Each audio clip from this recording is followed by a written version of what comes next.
preserve.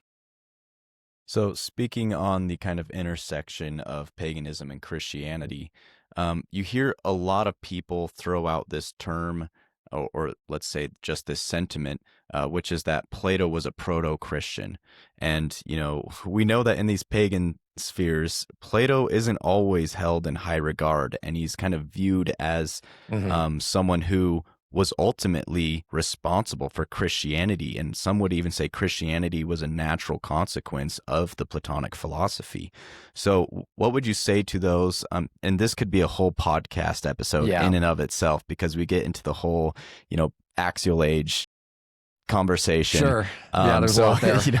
people would say though that Plato was actually working against the kind of religion of his people, and that he was establishing a new religion, and that Christianity was its kind of final conclusion, and the result of that philosophy. So what would you say about Plato and his role and these kind of claims that he was a proto-Christian? Yeah.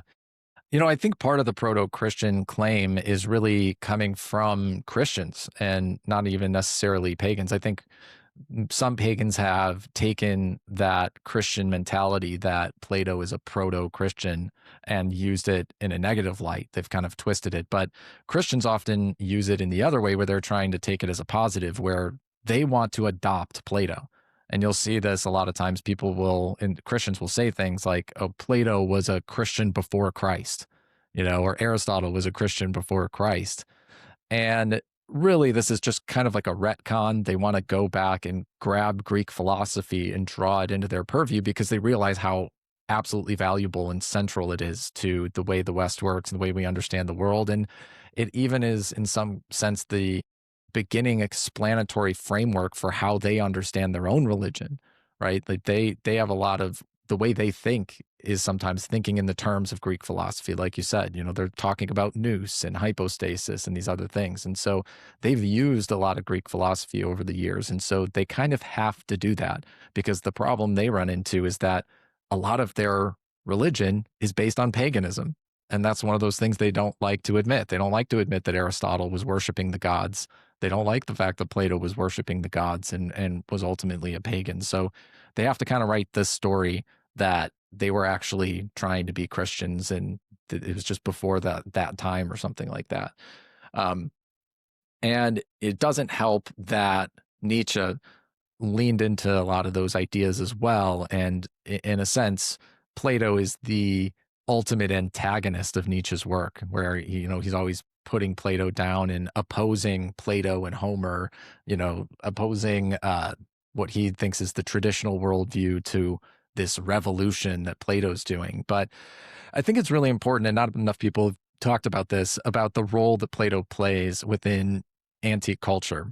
And we forget what it was like in Athens around the time of Plato.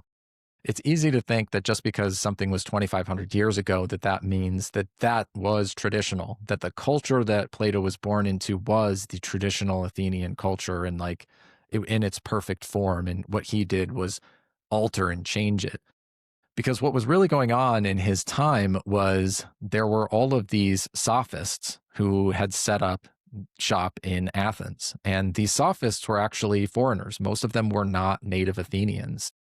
And they had come into Athens from outside of Greece, or outside of Athens at least, and started to spread these different ideas. So they started to spread ideas like moral relativism. You get people like Protagoras coming out and saying, man is the measure of all things, which is about the most relativistic sort of statement you could make, right? Like humanity decides what things are. Where Plato comes out and says, no, man is not the measure of all things. God is the measure of all things. And you have people like Democritus, who starts to push materialism and atomism, this idea that there's nothing beyond the physical world. Everything is just these little billiard ball atoms everywhere, and everything's just made of particles, right? And what we see is that the time that Plato is alive and Socrates is alive is actually a period of similar to modernity, right? People are starting to spread these very relativistic ideas, materialistic ideas. They're calling into question the gods, the reality of the gods, and people are starting to lose their faith. And this rationalism from the sophists is taking over. And the sophists were training young people to be orators and rhetoricians. And then they were using this rhetorical power, this power of argument, to get into positions of power and start to push Athens closer and closer to democracy, which is not necessarily a good thing, right? And so that's the world that Plato and Socrates are born into, and they are fighting against that. They're fighting against this degradation of traditional Athenian culture. And what they do is decide to use the rationality of the sophists against them and start to make an argument for traditional society, but using the sort of weapons of the sophists, so to speak. And that's why they really are the basis of a pagan traditional worldview, because that's what they're arguing for. And they're arguing for it in a time period very similar to our own. I don't think it's a coincidence that Platonism has become so popular in recent years, because I think people are picking up on that intuitively, whether they realize it or not. I think they're intuitively understanding that Plato has this answer to the sort of chaos of a postmodern world that has collapsed into materialism, relativism, nominalism, skepticism, all of these negative aspects of modernity, where we're questioning whether we can know reality. We're wondering, does truth even exist, or is it my truth and your truth?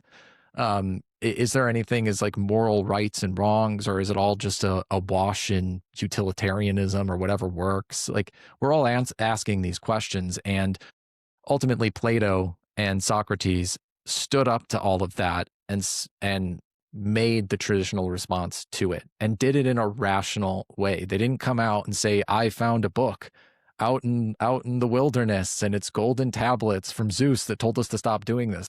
They didn't do that.